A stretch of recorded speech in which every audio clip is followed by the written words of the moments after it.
Welcome to the SIWIKE podcast, the only podcast that shares the stuff you didn't know you needed to know about jobs, careers, and life. The SIWIKE podcast, the stuff I wish I knew earlier. Hi, everyone, and welcome to the SIWIKE Stuff I Wish I Knew Earlier podcast. We're here again with MC Kim, with Jimmy Kim from Remix My Fitness, and we thought we'd do a little bit of a deeper dive into fitness and health in general. So for those that have listened to the previous episode with Jimmy, they know he runs a lot of virtual sessions online, and obviously he did it in person pre-pandemic, and he's kind of used all that information from his own personal journey. So would love to kind of dig a little bit deeper in terms of your relationship with fitness, and then get into like some of the tips and tricks and the SIWIKE that you'd have for yourself and the audience in terms of fitness. So where would you say that interest or that love maybe of fitness came from? Sure. Well, Luki, first of all, I appreciate you having me back. I thought after the first show, I was thinking maybe you wouldn't have me back. This guy talks too much. But to answer that question, where the interest came from, I was an overweight child. Okay. Being the son of convenience store owners, restaurant owners. You just happen to have access to a lot of things that a lot of people don't have access to, okay. And that you don't really, well, at least I didn't have to pay for. So that was it. So the goal of that was, it's funny enough, as I was an overweight child, and that was probably the reason why I was overweight. My parents were very obsessed with, he needs to lose weight, and what can we do to get him to lose weight? Do we do martial arts? Do we do swimming? Do we do tennis? They never put me in team sports just because they didn't have the time to, take me around to all the different places like that. So it was all individual sports at that time given. And, the goal was, yes, to learn that skill, but really it was to lose that weight. And as I went into school, I found I was terrible at all the sports that I did, even, the swimming and tennis. I wasn't exactly the greatest, but, I could hold my own. And then when I was 16 years old, my gym teacher, Mr. Sparks, he said, "Okay, boys, you guys are 16.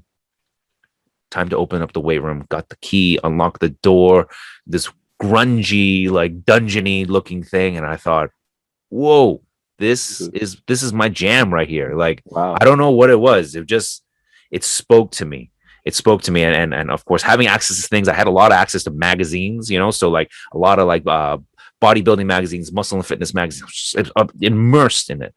Right. Mrs. Sparks, what I think he did for me was he gave me the introduction, and then he gave me the fundamentals of how to train. And funny enough, it's been almost over 20 years. How to squat, how to push up, how to bench, how to deadlift. Those fundamentals have not really changed, despite what you might see online. Have not changed very much. So, I spent the whole summer. I joined the YMCA. I did it. I didn't even realize I was losing weight, to be very honest with you. And I lost a whole bunch of weight. Came back from high school. I came back the next year, and people are like, "Whoa, what happened to you? You look different. You got like muscles and all these things like that." So I did that, and then I went to university. I was still working out. I still loved working out. I still loved doing martial arts, but I happened to gain a lot of weight, and then from there stemmed to gaining weight, getting my first job at the government, and my first job working for a shoe company, just gaining weight, more and more weight. And next thing you know, I am bigger than ever. So I'm doing all the things that I think I need to be doing. I'm getting on every single diet. I'm trying all the new stuff. Why isn't it working for me? I'm doing the things that brought me success before. Why is it not working for me? Until I sat down and I thought, okay, look, am I happy? Yes, I'm happy. So then why am I not happy about this whole weight situation? And what I wasn't happy about was, I wasn't happy about the fact that other people were not happy about it. The more people were unhappy that I was overweight than I was. Okay. My parents, my friends, my colleagues, everybody has to chime in and give you their 2 cents of what you need to do to lose weight. Despite them being, overweight themselves, but not as overweight that I was, right. So they all had their 2 cents to do it. So I thought, okay, made a list. Do I even like working out? Do I even still like it? Do I even like going to the gym? Yes. Do I like doing martial arts? Yes. Do I like running? Sometimes. And I started kind of, because I was doing all these activities for the goal and the purpose to lose weight. But it turns out that I just kind of liked doing those things. So why don't I just do it for the sake of it and not have that kind of pressure on me? I threw out my scale, and 2 years went by. Next thing you know, I'm losing a whole bunch of shape. I was a whole bunch of weight, and I am again in the best shape of my life. And I thought, okay, this is it. This is the moment where I'm training people. I'm unhappy with my day job. I think I can make the plunge. So let's go and do it. Let's go and quit this. And I will go ahead and start my business and my fitness business. And I went ahead, and I continued like on the path of like, let me get in better shape. If I get in better shape, I'll get more customers. If I get in better shape, I'll build a bigger audience. If I get in better shape, I'm going to be rich. And then again, I lost my path here. And it turned out that I was in the best shape. I was taking photos, magazine shoots. I was getting all this attention. And it turned out that I was just as unhappy about being in incredible shape as I was, when I was overweight, because just, like I go to places and I can't eat this, I can't drink that. I'm carrying a whole bunch of water around. I'm carrying food around. I'm prepping all this stuff. And reality was I didn't want to do that either. And it took until my first son was born, and I thought, okay, what do I like? Do I want to continue to do this? I was gaining the weight again, but this time, like, not really caring. I was like, okay, you know what? This is I'm still fit. I can still exercise. I can still do all these things. I'm still running my business, and why don't I just kind of relax a little bit? And I would like to say found like that happy medium. That's amazing. And a couple of things that I'd probably want to take from that. It sounds like that a lot of it is really a mental game, right? Mm-hmm. So it's less about, there is a lot of physical fitness to it, obviously, but a lot of it is the mental fitness, where when you were doing it for the right reasons, Mm-hmm. the weight just magically disappeared. And it's probably because your mind was allowing all the normal processes. But then when you were stressed and doing it because other people were saying that you should be doing it, and even though they were just as overweight or close to as you, then and you were doing it for like the attention versus the joy of it. It sounded like that was what was challenging you there. So what are your thoughts on that? And is there any specific practices that you share with your clients to help them with that side? Yeah, for sure. It's let me ask you a question, Luki. Mm-hmm. Most of the people that come see me and that I do consulting with, one of the very first time that I meet them, I say, hey, why are you here? Why are you here to see me? Sure. Most of them say, because I want to lose 5-10 pounds. Can you tell me the reason why you think people want to lose 5-10 pounds? I don't know. They probably have a little jelly roll around the middle they want to get rid of it. They want to look better and more confident and all that sort of stuff. But better, more confident. Yeah. But that is all true, all true. But the underlying reason is this is what they always say. Because when I was in high school, when it was 5 years ago, when it was on my wedding day, when it was this or that, they have some sort of memory associated with being 5 or 10 pounds lighter, right? That memory, that feeling, that want, and they feel like if they lose that 5-10 pounds, it will bring them back to that heyday. It will get them to feel like how it was when they were younger, happier, whatever it is. And I think that is the number one mistake that people make when it comes to their fitness. Okay. They go in and they have that weight number as their primary goal. Not to say that they shouldn't have that as a goal, but it is their primary goal. When I made weight loss my primary goal, I didn't lose a single pound. And if I did, I gained it back times 2, times 3, because I would lose it, in a relatively unhealthy way or fast way. And I just couldn't sustain that lifestyle. I associate losing weight or that weight number as the number in your bank account. You'll never be happy. You'll never be happy with that number. I have trained people to lose, when I first started, to lose 10 pounds, 20 pounds, 30 pounds. That was my mission. I'm going to get them to lose that weight, and they're going to be so happy. They're going to refer all their clients to me. They were just as unhappy. Right. You know what? This is not what I thought it was going to be like. If I lose 5 more pounds, why don't I think it'll make a difference. We lose Right. that 5 pounds. We lose that another 5 pounds. Yeah. I thought I thought I would look a little bit more different. Your bank account number, whenever you're looking, you ask any wealthy person, they have 10 times, 20 times, 30 times more money than you. They're looking at that number. They're like, you know what? I could get a little bit more money. It is a form of measurement, weight loss, making money. Okay, but it is not the only form. So this is why my pillar of success is always to set a goal, to challenge yourself. But the third and most important reason why I and often overlooked is to have fun.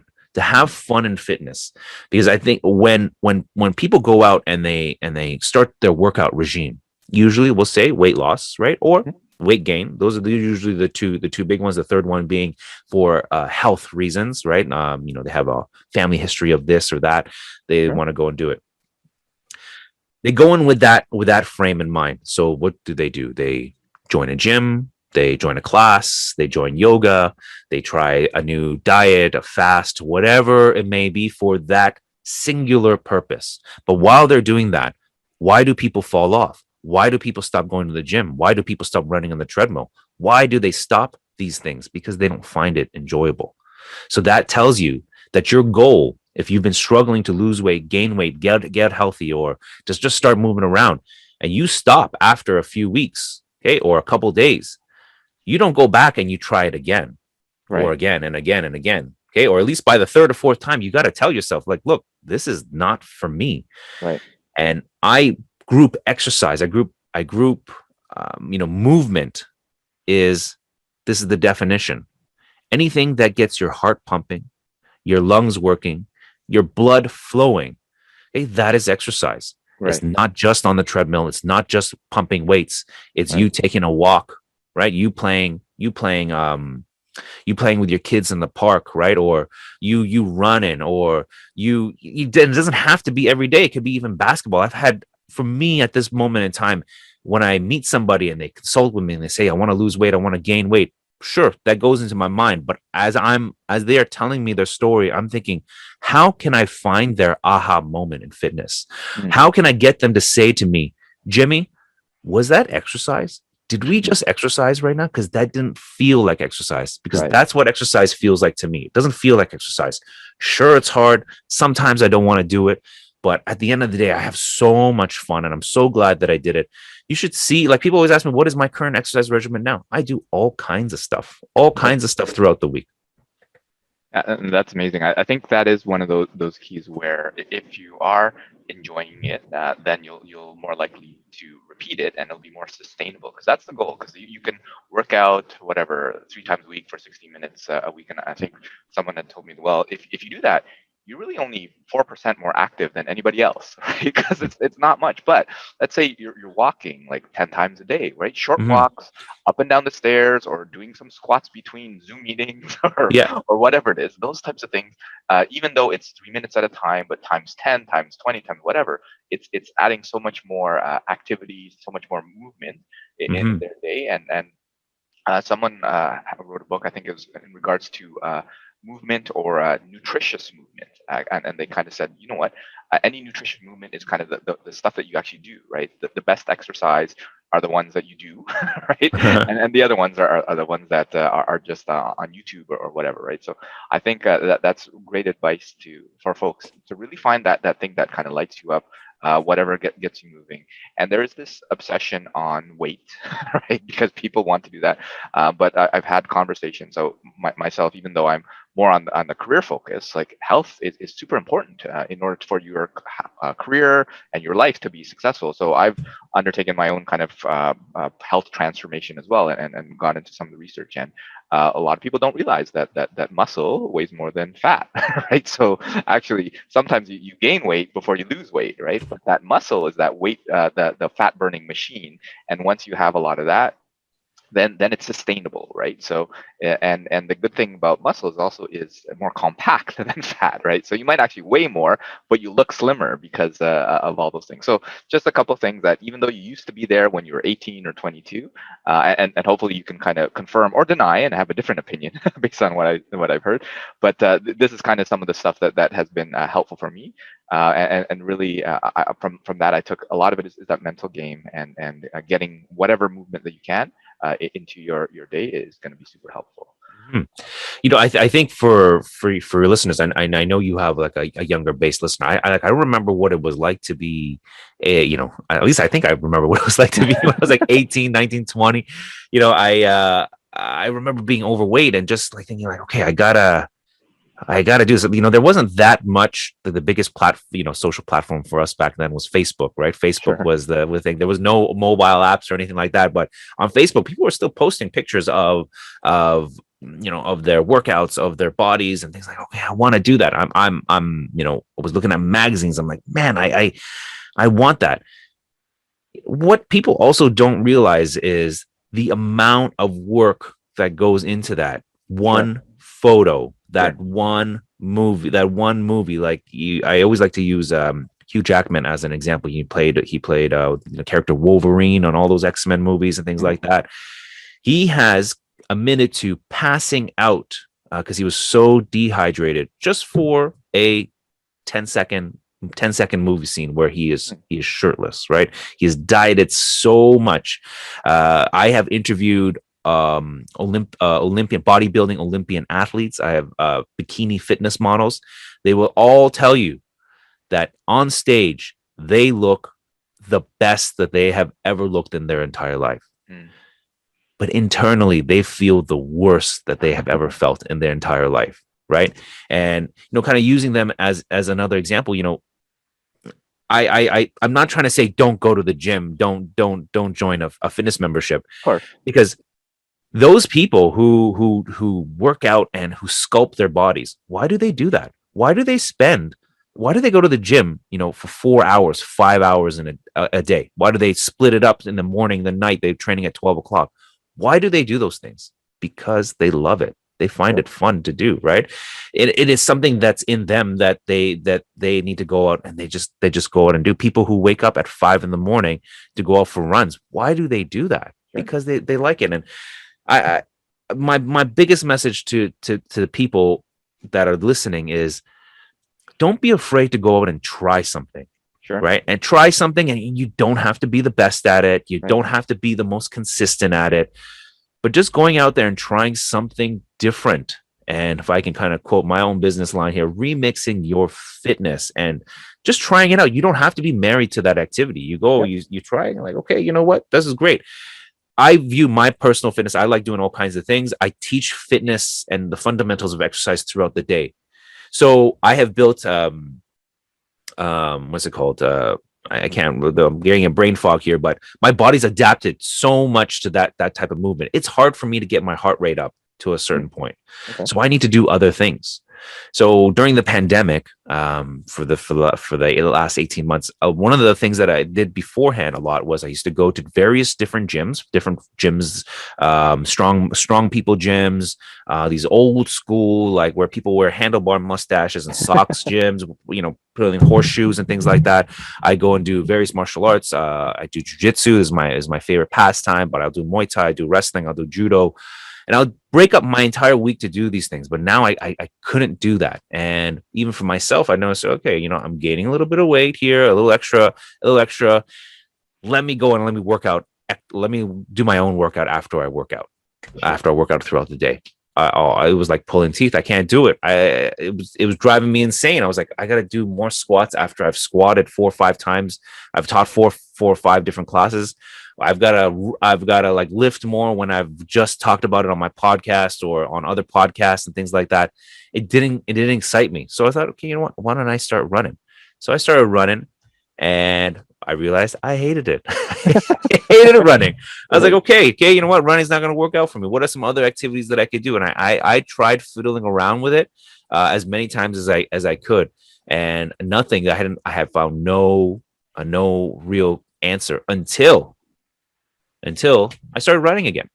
I started running again, but this time I found a neighbor that I met, a couple months ago. And I said, we're talking about running. He's like, yeah, I hate running. And he's like, oh, I run. And I was like, well, what time do you run? He's like, I run at 7. I am not an early morning person, as well as my family will tell you. I get up like at 10 a.m., and he's like, I get up like at 6:30 and I go for a run. I'm like, oh my God, that's too much. Right. I can't do it. But he's like, no, he says, just come. I went one time. That one time has turned to 2 times. That 2 times has turned to 3. And, we've been running together for the last 3 months. Not, nothing crazy, just a casual, like, I think like we'll do anywhere between 5 to 7K a couple times a week. And I realized, having somebody there to, kind of hold me accountable and, not make it super competitive, has made the running enjoyable to do. But that took me how many times to figure out, I got to try this, I got to try that. Because I'm in the habit of, I like exercising by myself. I'm somebody who exercises with no music, no talking. I like that personally. Me, I realize my audience, that people that I train with, don't do that, and I do other things like do martial arts and other things that I mentioned, that where I do talk to people and there's some interaction. But running, I always traditionally did by myself. It took me trying to go and running with somebody like-minded, and figuring out like, okay, you know what, this is doable. I can do this, and now I'm getting up early in the morning, so even more productive. Yeah, that kind of goes to show that sometimes what you thought worked no longer works.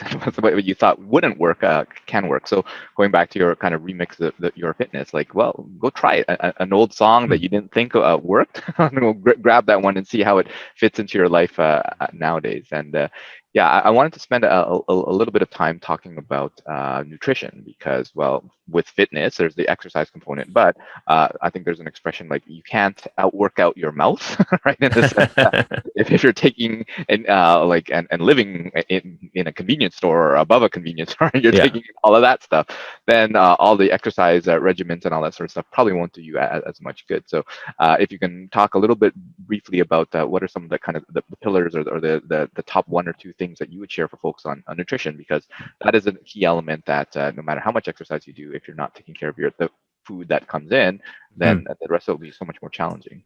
For sure. I mean, we're opening a whole can of worms here. Probably an episode on its own, but maybe it's probably multiple different episodes. Yeah. But if I could share my thoughts on it, which is, I believe that eating is very simple. At least I think it should be very simple. If you want to lose weight, I have a formula, which is you eat less and you move more, you'll lose weight. That formula can also be changed if you want to, let's say, gain weight. You eat more and you happen to lift some heavy stuff. You still got to move, right? And you will gain weight. That's the simple formula. And I think everybody knows to do that. How you're going to do it, that's the difficult part. That's the part where you're going to have to experiment and try different ways to do it. Whether that is you need to portion control your meals, like there's portion controlled containers where you put exactly how much protein and how much carbs you put in. There are people who totally believe in smoothies and drinking green smoothies, high protein smoothies. There are people who want you to eat 2 grams of protein per pound so that you can build muscle and lose weight. Just for reference for everybody, 2 grams per pound. So if I am 200 pounds, that means I need to eat 400 grams of protein. In one average chicken breast is anywhere between 14 to 20, let's say on the high end, per chicken breast. I don't know how many chicken breasts you guys can eat. I can't eat that much, but there are people who can and who want to eat that much chicken breast. There's the carnivores, there's the keto, there's all this kind of stuff like that. It's about finding what is going to work for you and and just because it works right now, kind of going back to what you said, doesn't mean that it's going to work for you later, right? Yeah. Your body adapts to these things and very quickly. If you're on this keto diet, which is, I can't believe it's still so popular even now, the keto diet. I don't know for you, like I tried it. I just tried it as experiment. I did, I think, a Facebook Live thing, see how long it would take me to get to ketosis, and I had little keto strips that you'd have to pee on, and it'll tell you like your body's producing certain ketones at this I got to day 4, which they say is usually what you do it. But for anybody who's listening, I'm Asian, and it would break my mom's heart if I went to her house and I said, "Sorry, Mom, I can't eat rice. I can't eat noodles. I can't eat these rice cakes. I can't eat any of this stuff." So and on top of that, they are my mom is a vegetarian. My sister is a vegetarian. They were vegetarians their whole life. My mom only cooked meat because of my dad and myself, but she didn't like cooking meat. She doesn't like the smell of it. But again, you're going to see like within a household, there are different styles of eating, and there's different ways to go about it. And you got to find something that's going to fit for you. And again, that is about trying different things, and learning about your body. There's so much out there, and I think there's a reason why there's so much out there, because there's going to be something. There's going to be something that works for you. Yeah, I think that goes similar to the advice that you give on the exercise part, where it has to be tailored for you. And the thing is, at the end of the day, just be proactive about it, right? Be purposeful about finding something that works. Don't just take whatever off the shelf or the first YouTube video that's suggested and go do that. Well, do it because it's new and interesting and it might stick, but don't stick with it just because some trainer somewhere said it would stick. Go find it. Well, do you like it? Or do you enjoy it? Are you performing a little bit better? How's your mindset? Do you have a friend, a neighbor that you could go and do it with, right? There's all these contexts that can help it be more successful. So I think that's a lot of great and useful information on fitness. Obviously, very tip of the iceberg type of stuff, and maybe we'll do a deeper dive in future episodes. But thank you so much, MC Kim, Jimmy, for joining us on this episode. And are there any kind of parting words in terms of fitness and nutrition that you'd want to share with folks, and any last minute kind of SWIKE, the stuff I wish I knew earlier, that you want to share? Well, kind of just going back to what I was saying, it's don't let the outside voices, whether that is your parents, your friends, social, whatever it is, don't let that kind of cloud your judgment. I think everybody has a certain idea of what they hope that their personal fitness is going to look like. If you want to be ripped, if you want to have that bikini body, there is a formula for that. You just need to follow that formula. If you want to live, like a healthy vegetarian lifestyle, or if you want to run marathons, there's a formula for that. It's just up to you to whether you're going to try it, whether you're going to follow it, and being okay if it doesn't work out for you. And I think that's the underlying message that I like to kind of keep. Just try something, because there is more than one way that you can train, you can eat, and obviously and you can live. And you find your own journey. Go ahead and try something that's different. Try something that you maybe weren't willing to do before, and you're going to learn something from it at the end of it. Sounds good. So go out there and everybody go and remix your fitness. So thanks so much, Jimmy, for joining us, and hopefully we have you back for future episodes. Yeah, I appreciate it. Thank you so much. Thank you, everybody.